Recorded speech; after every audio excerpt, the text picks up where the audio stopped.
Welcome back to the First Team. I am Joe DeLeone. Joining me as always, Ryan Roberts. Today we are going to be doing another scouting report episode. And now that the college football regular season is done and the bowl season is kicking off, we're going to start talking about the top prospects in the class. Eventually, we're going to release some of our positional rankings. That is going to be coming up probably in about a month or so is when we'll start doing that. But we want to continue to do these scouting reports for the top guys, talking about the players that are likely going to declare or once they have declared.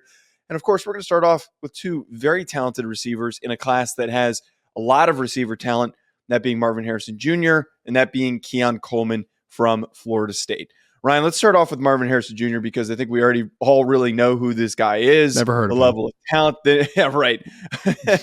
He's one of the few guys that the general NFL fan, as they're starting to get acclimated to the draft and they're starting to look stuff up, they all know who Marvin Harrison Jr. is. Sure. 6'4", 205. Kick us off here. What do you got here on Marvin Harrison Jr.? I mean, it's a pretty basic background, right? I mean, he was a 4-star recruit. He played at St. Joe's Prep in Philadelphia. Of course, his father, Marvin Harrison, of the same name, was a star at the University of Syracuse or Syracuse University. Is it Syracuse University or is it? I think it's Syracuse University. I think it also is Syracuse University. So he was a star at Syracuse University, first round pick of the Indianapolis Colts, now an NFL Hall of Famer. His son is completely different when we're talking about just kind of the style, right? And we'll get into that obviously a little bit more, but he is listed at 6'4", 205, like you said. Marvin Harrison Sr. was like 6 foot, 185, route runner, right, explosive. Like, he was a much different football player than what his son is currently at Ohio State. But obviously, having a Hall of Fame father, a lot of eyes are going to be looked to you, right? And so it should be no surprise that he was a 4-star player. He was a very talented football player at St. Joe's. Also played with what is now his former quarterback in Kyle McCord in high school as well. So I was actually looking up real quick, Joe, because the funny part about his recruiting background is he goes to Ohio State, which Brian Hartline recruits the wide receiver position as well as anyone in college football. But despite that, Marvin Harrison wasn't quite the prospect that you would have anticipated him being, right? Like, he was here it is. So he was ranked as a 5-star by On3, but a little context here. On3 did not become a thing until after Marvin Harrison Jr. was a recruit. So they went back and they graded players, and I think it's really backwards because it's really easy to grade something in retrospect, right? But aside from them, the number 82 overall player from ESPN, the number 86 player from Rivals, and number 159 player from 247 Sports. So, like, yes, high-level 4-star, but he wasn't considered a 5-star by any active recruiting platform during the time. He wasn't even the highest recruited wide receiver in his class. That would be Emeka Egbuka, obviously, to go into Ohio State. So he has a very interesting background, but he wasn't quite the recruit that you would anticipate him being go to Ohio State. He was a very good recruit, but he wasn't quite considered an elite recruit coming out of St. Joe's. But obviously, having a Hall of Fame father, he has the nuance and the feel for the position that has really resonated during his Buckeye career so far. Maybe that's to his benefit, because I feel like Marvin Harrison Jr. was one of those guys that was always like a chip in a graphic where he'd be like, oh, the sons of former NFL players, Marvin Harrison Jr.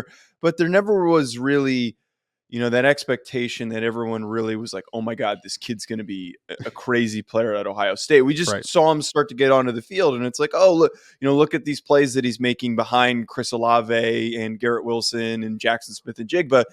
And he does start to get onto the field. What do you got before I continue? So I was just looking at 247 Sports that had him ranked, Joe, as the number 21 wide receiver in his recruiting class. And the 2021 wide receiver, even crazier. I mentioned Emeka Egbuka. That was Emeka was the highest rated wide receiver on that platform.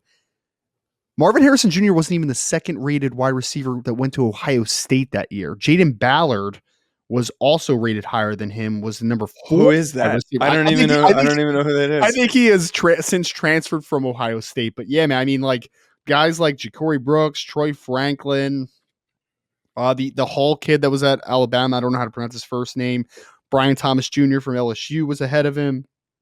JoJo Early, who was at Alabama that has since transferred, Xavier Worthy, Deion Colsey from Notre Dame, Lorenzo Oh my Styles god. from Oh Notre my Dame, god. Malik Oh my Neighbors god. was a good one that was in front of him as well. But yeah, man, he was Shadrack Banks was in front of him, who Shadrack Banks, funny enough, now plays weak side linebacker for TCU, and he was rated as a higher wide receiver That's recruit hilarious. than Marvin Harrison Jr.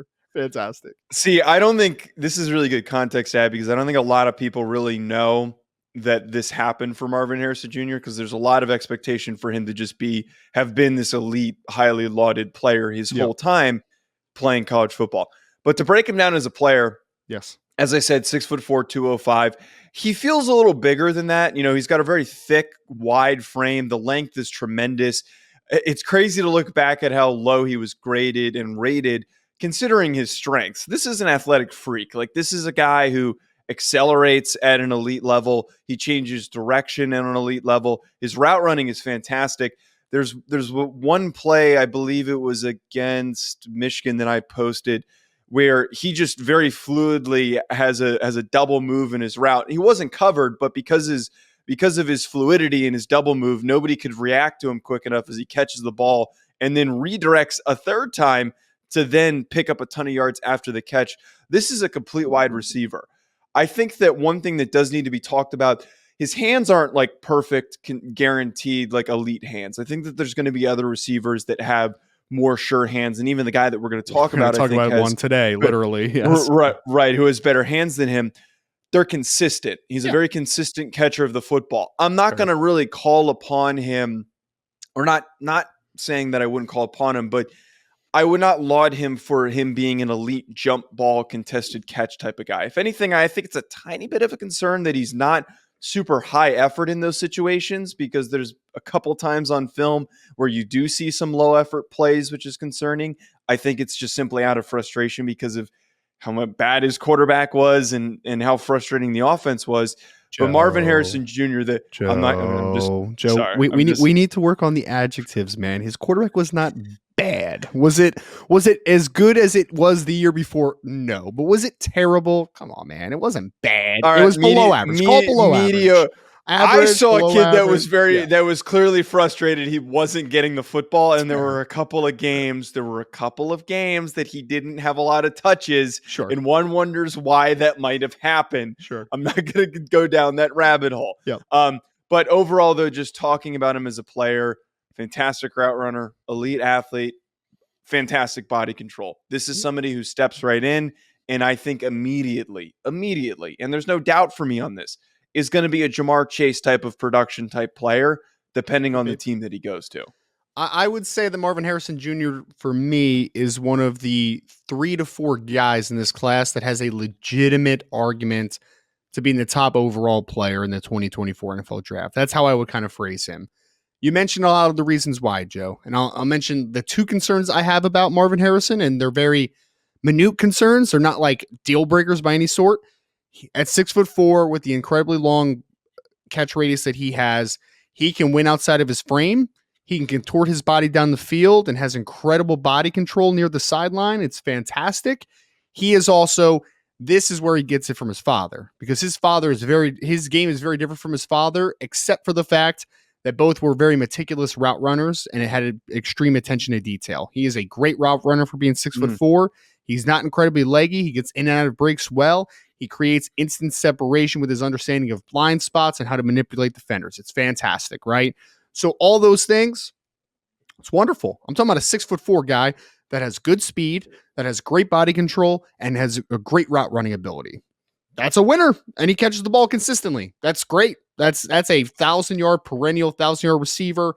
That is a Pro Bowl potential wide receiver nearly every single year if he is developed properly. It's great. He also has high effort as a blocker. I thought that he really did well in the run game. Yeah. I thought that he knows how to frame guys well as a stalk blocker, but I also think that he has high effort and physicality in that department as well.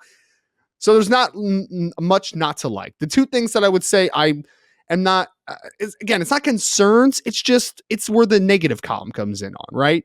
1, he's not a great yards after catch receiver. I don't think that that's ever going to be necessarily a spot where I think he's great. Like, I think he is fine, passable, but it's not great. Emeka Egbuka His teammate is great in that department. That is not necessarily Marvin Harrison's game. The other part is that I do think that he needs to add a little bit more strength to his core and to his profile, because I have seen him get knocked off his green line a little bit as a route runner, off of his stem. I've seen him get kind of not pushed around in the air, but I've seen guys be able to outplay him for balls in the air at times, because I think that the play strength could be better. Now, again, he's 6'4" with vines. He has a frame where it says if you put on 5+ pounds of muscle, you can handle it, right? And you're not going to get super tight and hurt your flexibility or anything. That's just one spot that I would actually like to see him improve tremendously. I don't, or not tremendously, a little bit. As a after catch player, I don't need him to improve there. It's just not going to be a spot that I ask him to necessarily do. But the power profile, the play strength, I can ask him to be better in that area, and I think that would tremendously improve his game. Ultimately, though, this kid's stellar. He's really good. I mean, there's just not many holes that you can knock in his game. He is a high floor football player that also has a high ceiling. And anytime you have those types of players, that's what we call blue chip players, right? That's the guys at the top of the draft, no matter what draft class you're talking about, whether it's 2024, 2011, 2022, 1999, it doesn't matter. These are the types of football players that will always go high in the draft because they bring that combination of high floor and high ceiling that everyone is going to love so much. And I'll go as far as to say this. He's going to be one of those few receivers that is worthy of going in the top 5. And I was doing a show the other day and they asked me like, oh, is this the best receiver since like Calvin Johnson? And I don't know if like, I think it's fair to compare the two. Probably since Chase. Calvin Johnson's just, probably since Jamar Chase. I mean, I was a big that was what I, that was yeah. Right. That was what I said. I said Jamar Chase and they said, well, what about like someone like Julio or Calvin Johnson? I said, maybe Julio's not a bad one. But Calvin Johnson, you just can't compare because that guy was different. He was different. He was built and moved like a defensive end, and he was playing wide receiver. That was unbelievable. 6'5", 235 pounds, and he ran 4.35 in someone else's cleats, Joe. Yeah, no one ever is going to replicate that, I think, ever on this planet. And if you ever see a comp written out for him, for Calvin Johnson, if you ever see that out there, don't trust that individual who wrote that comp. No. But to that point, though, he is somebody who I think that the right team is going to say, okay, we need just a huge boost in our offense. And look, I've said this, and when we taped our mock draft, we didn't do trades, but like I kind of hinted at this. I really think that the Chicago Bears should look at the fact that Marvin Harrison Jr. is on the board, and instead of completely blowing everything up and starting from fresh and being in a rebuilding phase for a couple of years, you already have a quarterback who's shown positive signs in Justin Fields. If you can't find a trade partner for Justin Fields, I think that you should find a trade partner for that first overall pick, because imagine if you leave that draft with Marvin Harrison Jr. and theoretically Joe Alt or Olu Fashanu or Talise Fuaga. You have, going into the season for the next couple of years, a young, talented offensive line with a lot of really good football players on it, and then a really good receiving core with DJ Moore and Marvin Harrison Jr. The biggest qualifier, I think, for this is that it's not like the circumstance typically with a receiver, because let's be honest, receivers take a year or two before they actually reach that true potential. It's not one of those positions where guys immediately are 12,000 yard receivers, 1,000 yard receivers. 12,000. Sorry, 1,200 yard receivers, 1,000 yard receivers. That production is very hard to get to a lot of times with receivers, and our perception has been altered by players like Jamar Chase and Justin Jefferson immediately doing it in their first seasons. And I think that Marvin Harrison Jr. is one of those rarities that can do that in his first season. So if you're a team like the Bears that wants to turn their luck around quickly, you draft Marvin Harrison Jr. and you try to compete as early as possible. I think Marvin Harrison would be my betting favorite to be the first non-quarterback drafted in the 2024 NFL draft. Here's a scenario though, Joe. Ready? So right now, which has kind of been the running trend all year, Chicago Bears have the Carolina Panthers #1 overall selection. They're sitting with 1 win on the season. So now right now they have the #1 overall pick. I believe the Arizona Cardinals, and I know the Arizona Cardinals have the second in the draft order because they only have 2 victories to if I remember correctly. Yeah.